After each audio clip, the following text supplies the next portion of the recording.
So Hound Dog Taylor, he was from Mississippi but moved to Chicago.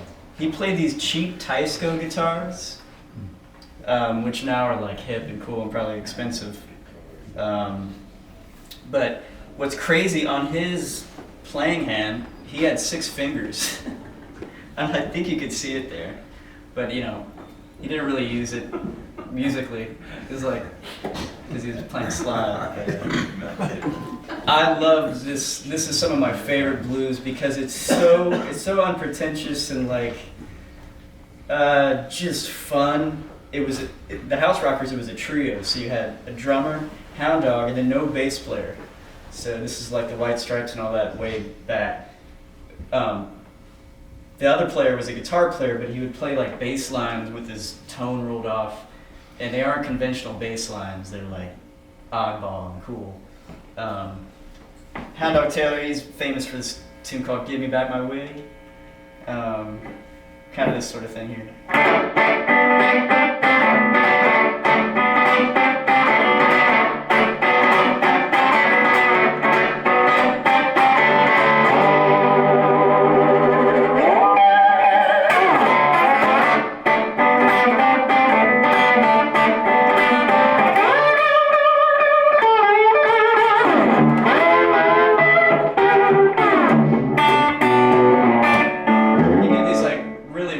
Dissonant things like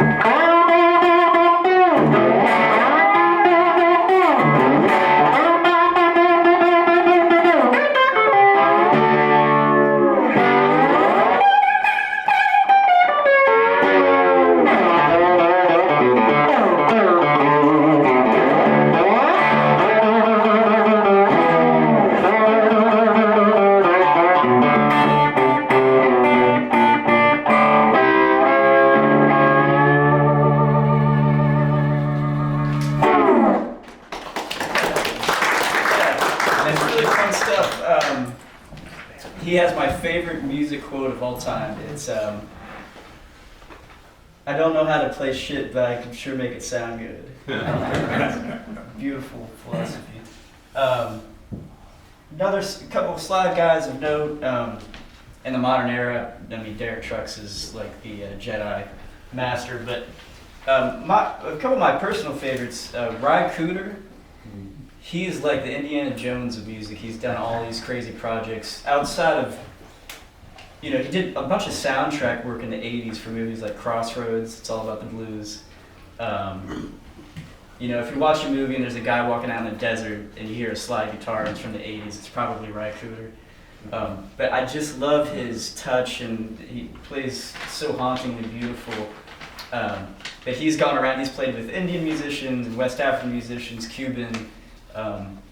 He's like this incredible ambassador guy.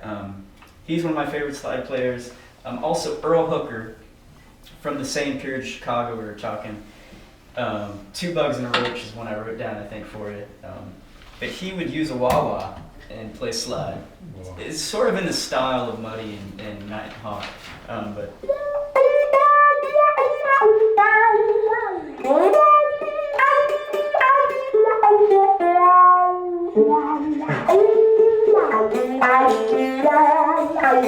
so I think it probably predates like Jeff Beck using wah and slide on Truth. Definitely worth checking out. Switch guitars one more time here. You just let me know if I go over time, man. Got this. I'm gonna go outside of blues slightly for a while and talk about some other people that influenced me. Anybody here heard of Robert Ward? I get to be the one to tell a room full of people about Robert Ward. That's awesome. So, I thought I saved a picture of him, but I don't see it. So he was from Dry Branch, Georgia, and that's not him. That's Lonnie Mack. But he formed a band in Dayton called the Ohio Untouchables, and they became the Ohio Players without him. He disappeared. He made some cuts for Federal and a couple of other labels in the area. He disappeared for like 30 years, and I think he was just hiding out playing in a church band down in Georgia. One day he walked into, my friend earlier I mentioned Shakin' Dave Huss song, he walked into his store, and lo and behold, Dave had been talking with a record label down in New Orleans called Blacktop, and he got Robert a record deal, and so Robert had this great resurgence in popularity and made 3 or 4 amazing albums for Blacktop. And there's the first comeback record that's called Fear No Evil, and I tell everybody that's to me is like the Sgt. Pepper of soul blues swamp guitar. It is amazing. It's got George Porter Jr. on bass from the Meters. Robert was this incredible writer, and it's like 16 tracks, and it's all original and super creative and out of the box chord changes, and I can't recommend him enough. He used a Magnetone amp, which had this sound. I have a pedal to emulate it. It's like a pitch modulation sound. That's a little extreme. More like, you heard that sound? That's where Lonnie Mack got his ideas from. So Lonnie would see Robert Ward in the area, because Lonnie's from around here too. His Harrison Township area, Indiana, across the way. But so he started using Magnetone because of Robert, and so this guy, you know, nobody talks about this guy. I just love spreading the gospel on him. I never got to meet him or see him, but this is one of his signature tunes. It's called Your Love Is Amazing, and I've been playing it with my band for a while now. It opens up with this, to be politically correct, an exotic intro, these double stops that he was kind of known for.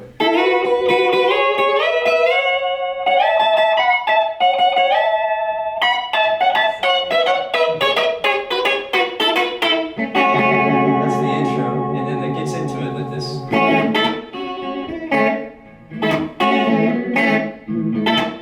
All fingers again. Major 7.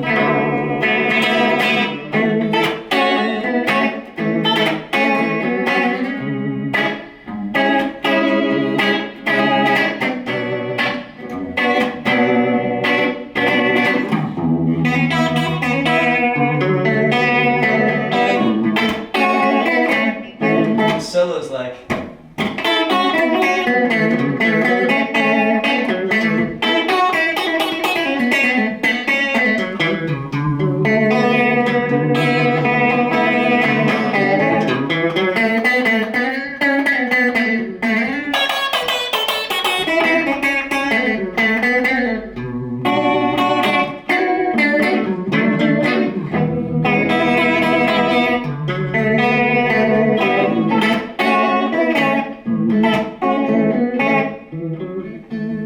Double stops, like Chitlin Circuit days.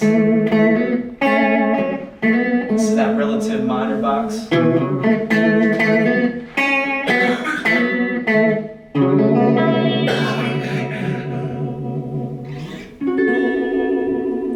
So that's kind of the Robert Ward school. Thank you. And then Lonnie kind of ran with a bit of that style. And created his own thing, of course, and yeah, he had this effect on his early hits, you know, Wham.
Yeah, Lonnie is wonderful. Moving into just some rock territory and things. I'm a gigantic Hendrix fan, which I'm sure most of you are too. And just thinking about how to kind of incorporate him into what we've been talking about. My idea of Hendrix, there's no demystifying the guy. You might as well have been an alien who came with all these fresh, beautiful, imaginative ideas. But maybe a quick glimpse into what was partly going on, at least, was he was a huge fan of all of these blues guys we've been hitting. Hubert Sumlin, Buddy Guy, Albert King, and he sort of threw those in a blender, and then kind of just kicked it in the stratosphere. Very just an athletic player. Very fluid and technically proficient, and he worked really hard at it. But another major thing that he kind of brought into the picture was he played a lot on the Chitlin circuit, people like Jackie Wilson, the Isley Brothers, and he was getting influences from like Curtis Mayfield. And Curtis was another guy like Robert Ward that used a lot of these relative minor double stops. So for an E,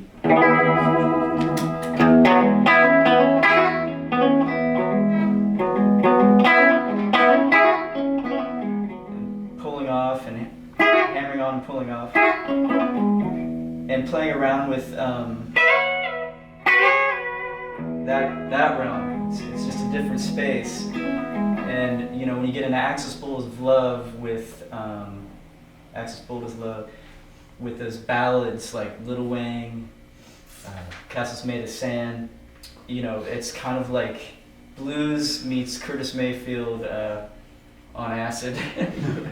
So I think he took all that information and with him to England, and then he's seeing like Cream and the psychedelic thing bubbling up, and was indulging with whatever else, and I think that just created this beautiful musical vision. And then the use of effects, which he didn't depend on. I heard Bloomfield say, I heard Hendrix play without any effects once, and he could do anything he did with an effect just alone.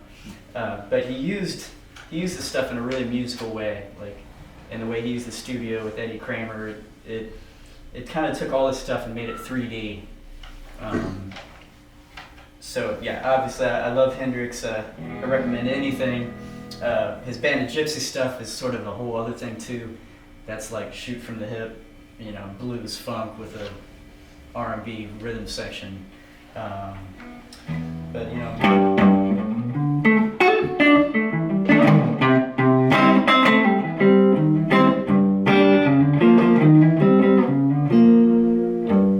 that's all pretty Curtis Mayfield double stoppy action, or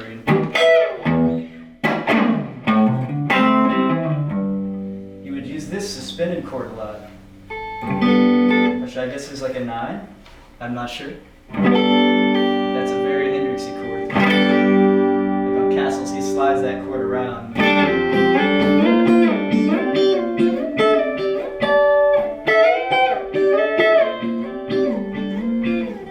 So you just had a guy thinking way outside of the box, and applying all this ancient blues stuff inside of it, which made it grounded and all that much more great. He was just so well-rounded. I have here, he's like the axis of past, present, and future. He was well-schooled, but he was thinking forward. You guys know about Jimi Hendrix. I don't need to teach you about Jimi Hendrix. But so here, I'm gonna move kind of quick, kind of rounding third headed for home here. I wrote a list of modern blues greats: Vaughan Brothers, Anson Funderburgh. If you've never seen Anson, he was what Beavis was based on, from Beavis and Butthead. His profile with the pompadour. Anson was around the late 70s in Austin and part of that scene with the Vaughns. Ronnie Earl from New England, Duke Roblard, also New England. Those are some of the best modern players in my opinion. Ronnie more from a soul and heart thing. Duke is like a professor, and if you dig into his catalog, you'll find he can cover all these artists beautifully, but then swing and jazz too. He's played on Tom Waits records, great player. Robert Cray, another great modern guy. Just one more detour. So I love all music. I grew up listening and being immersed in blues, but I listen to everything. I really love listening to classical Indian music. I have no idea what's going on at all. And I've been to a couple clinics, and it's just, you'd have to spend 10 lifetimes to understand a little bit of that music. But just out of the love for it and liking sounds from it, I've incorporated a little bit. Say if I'm like in a kind of jammy thing in E, there's a thing called the Jog Raga, and it's a scale, and you'll hear this in like Zeppelin and Jeff Beck music. So if you're in E, you'd have the tonic, the root, the third, the 4, the 5, the 7, and the tonic again. So, and it's the same. Some Indian scales you have to play differently on the way down. This one's the same both ways. But I just like the sound of that. So like if I'm in an E jam or something.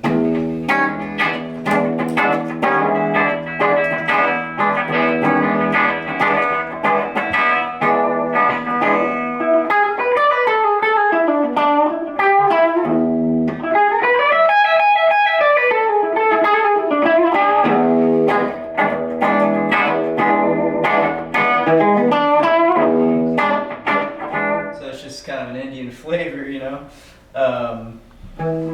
and thinking along those lines, in the last 5 years I've gotten really heavy into Jeff Beck.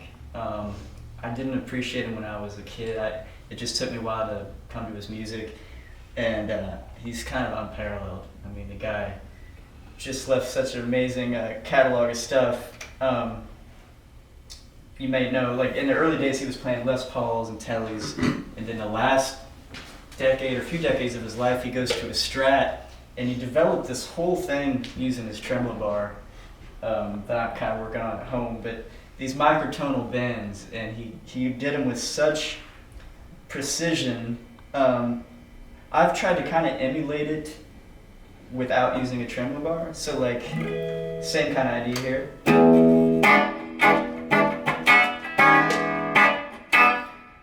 Like bending at these half steps, like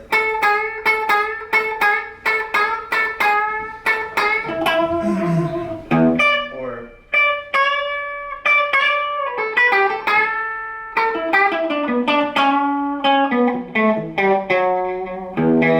does that make sense?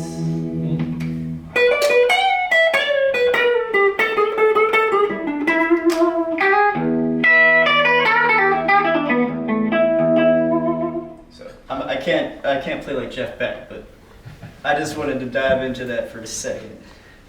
If we got time, I was going to hit a couple things on acoustic guitar. Is that cool? Yeah. All right. Thank you all so much. We're pretty busy. Hey, while you're grabbing that guitar, just talking about modern great players, what do you think about Kingfish? Oh, he's excellent, man. Yeah. Yeah, he's a killer. He's a great player, great singer too. You seen him live yet? Yeah, I saw him in Florida. He's beautiful. Yeah. There's a whole new guard of awesome players. Yeah. It's a beautiful thing. So this is 1931 Duolian. It was a gift about a year ago, and this is very similar to what Sunhouse played. I think he might have even played a resonator from the same year. And when we're talking Delta blues, a lot of these guys would use like open A or open G. This is, I believe, an open G. So Sunhouse style is kind of like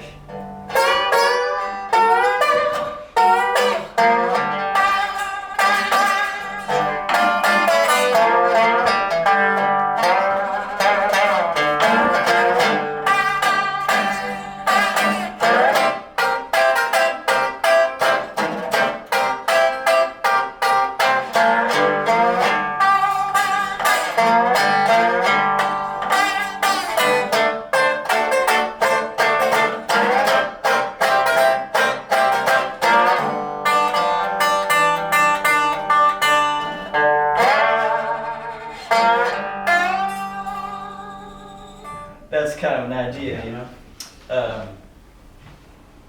I'm gonna get this guitar out. So around that same time period, you have Robert Johnson, who played, I'd say, more commonly in standard tuning, and it was Delta blues, but it had sort of this formality to it. I think he was listening to some piano players, and I'm just gonna play a blues in the style of Robert, at an A here.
Style like Stop Breaking Down.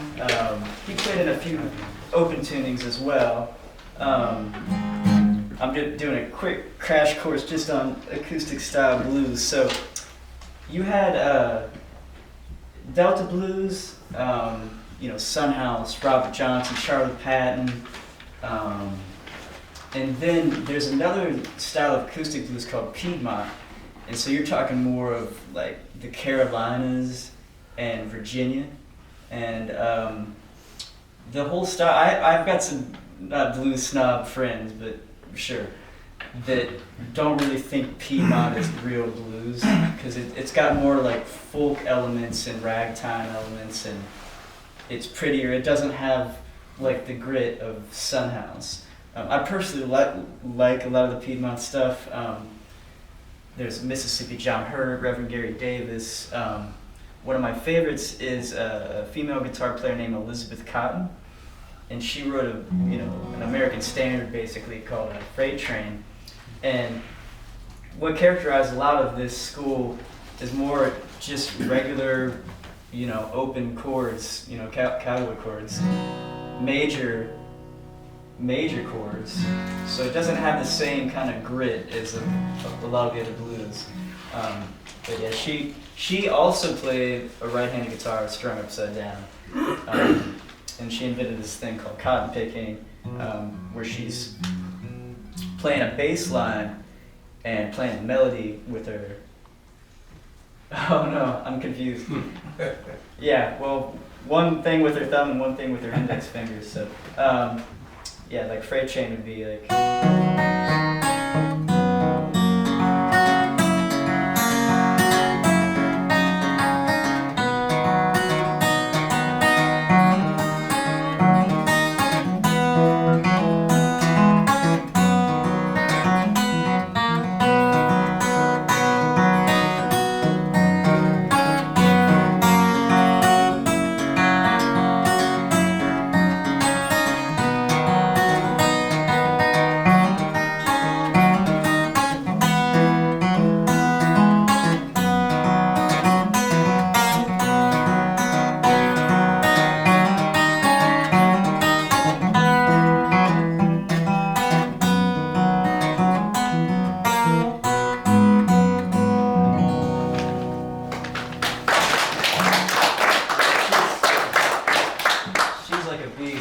Check Elizabeth Cotton out if you haven't yet.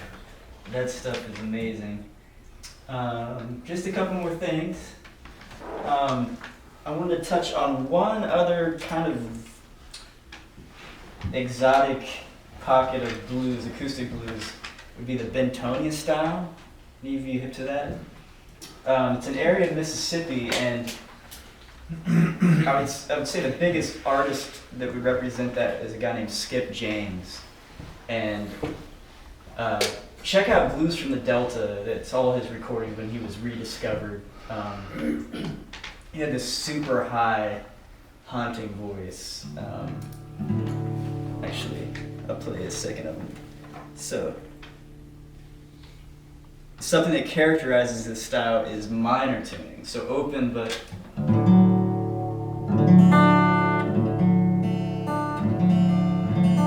so check this out.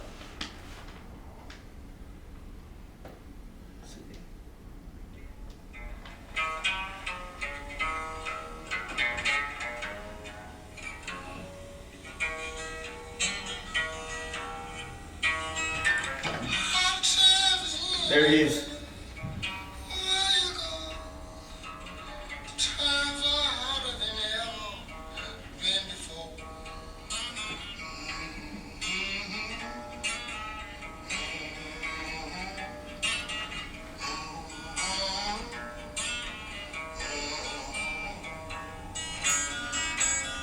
So really different mood with him.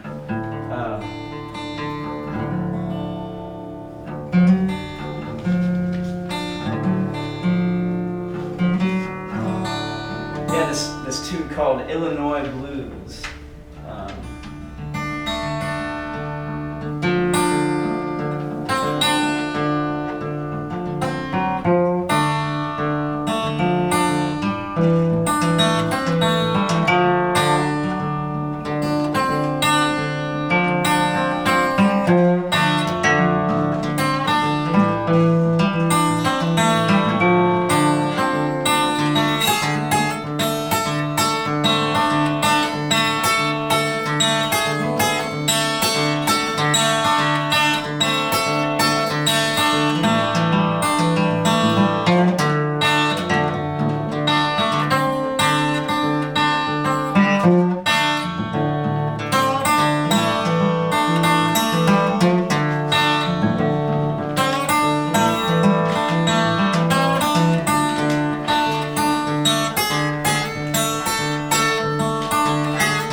Do check that stuff out. It's really haunting and beautiful.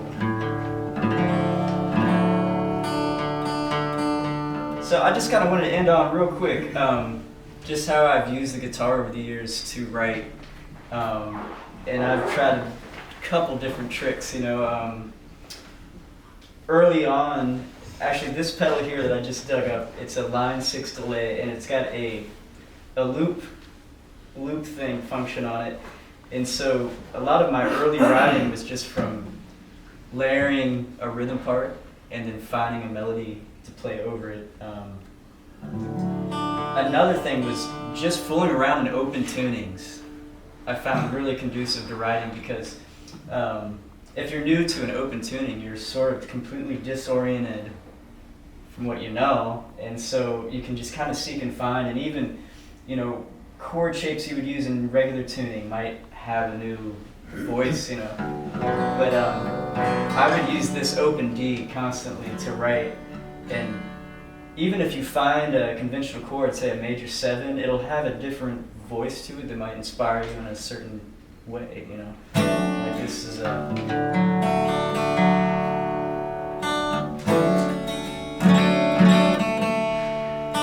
a major 7.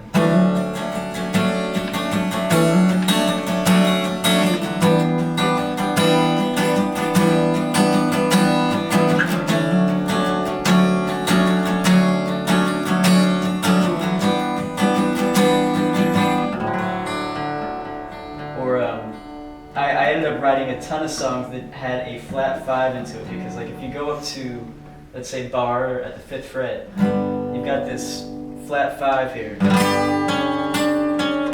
It's got a Zeppelin sounding, or Eastern.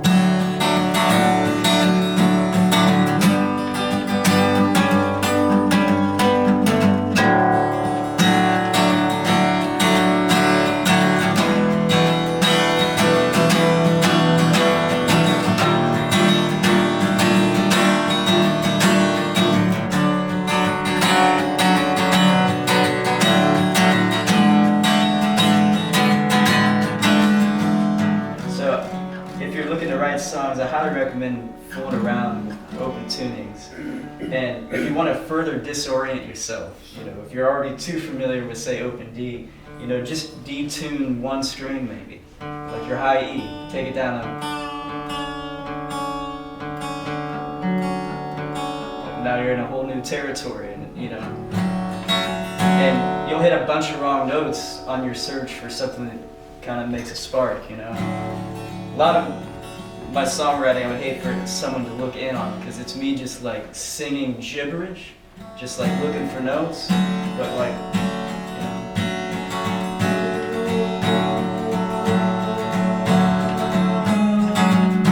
and I'll make voice memos of gibberish until I find something that kind of resonates, and then I keep lyrics just in journals and notebooks, and then if I need words, I'll go find some, and half the time my songwriting is kind of composite.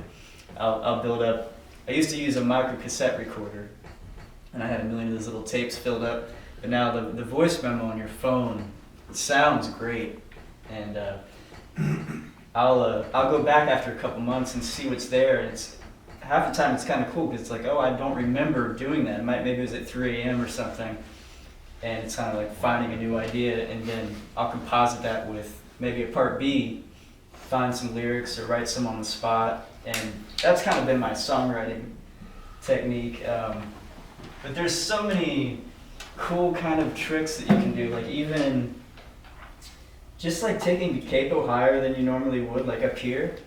All of a sudden you have like this higher timbre, this higher voice to kind of play around with, and it just kind of opens up a different part of your brain all of a sudden, And you might hit some things vocally that you wouldn't hit down here,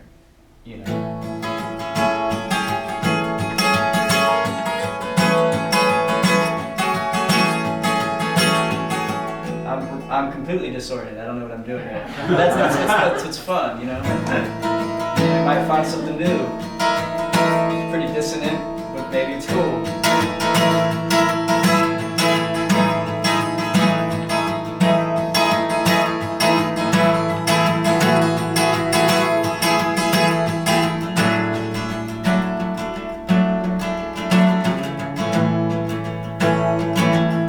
So who knows? You could do that all day, and you'll come up with something eventually, if you really want to,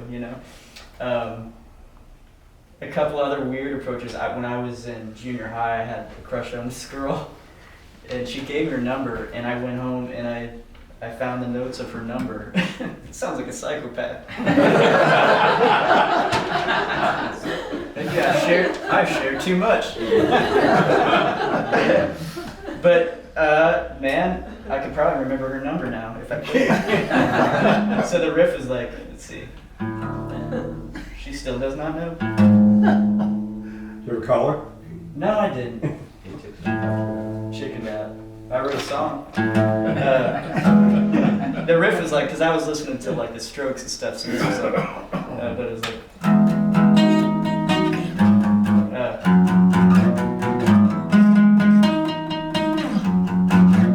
So this poppy little thing. So what was her number? It's 3. I just found the notes in the scale, but I'm not that crazy, because I saw a video of Pat Martino recently, and he took John Coltrane's name, just Coltrane, and he found the coinciding notes and scale. And what was crazy, he played the riff that came out of Coltrane, and it sounded so much like a John Coltrane head. It sounded like Blue Train. It was kind of a mystical thing. So I don't know, maybe it is all connected. Another crazy songwriting trick that I've never really used successfully, but I wanted to mention it, if there's any songwriters here, is I heard it from Daniel Lanois, who's a great producer. He produced like Neil Young, Daniel and U2. He's really super creative and fun to listen to. He's very not technical. He never talks gear or anything. It's more like creativity and inspiration. He would take like a Charlie Patton recording and put it on channel 1 of like the mixing board. So, and then take a bass and track over it, kind of playing along, and then maybe layer a few more instruments, sort of half conscious of what the original thing sounded like. and then take the source tape out, and all of a sudden he had a new musical idea. I don't know. It sounds close to pirating, but who would know if it's that different? What you come up with? I tried it with I found like some old Alan Lomax footage of like a fife and drum band, and they they kind of have those grooves like almost like Bo Diddley. And so then I would just get a bass and.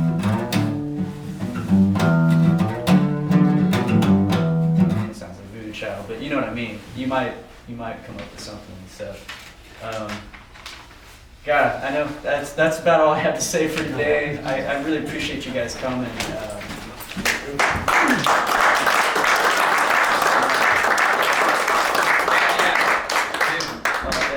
Thank you so much, everybody, for showing up. I mean, it's true. It's evident your love for music and your passion for blues, and like. Spend a lifetime immersed in that. Like I learned so much today. What an awesome presentation. I hope so. Man. Like you share a lifetime of just studying. I mean, the hours and years you spend. Truly a blessing to have talent like you locally to share this talent and this knowledge with everybody. And I hope you guys got. I learned so much today. It's crazy. Oh, yeah. Yeah. Thank you.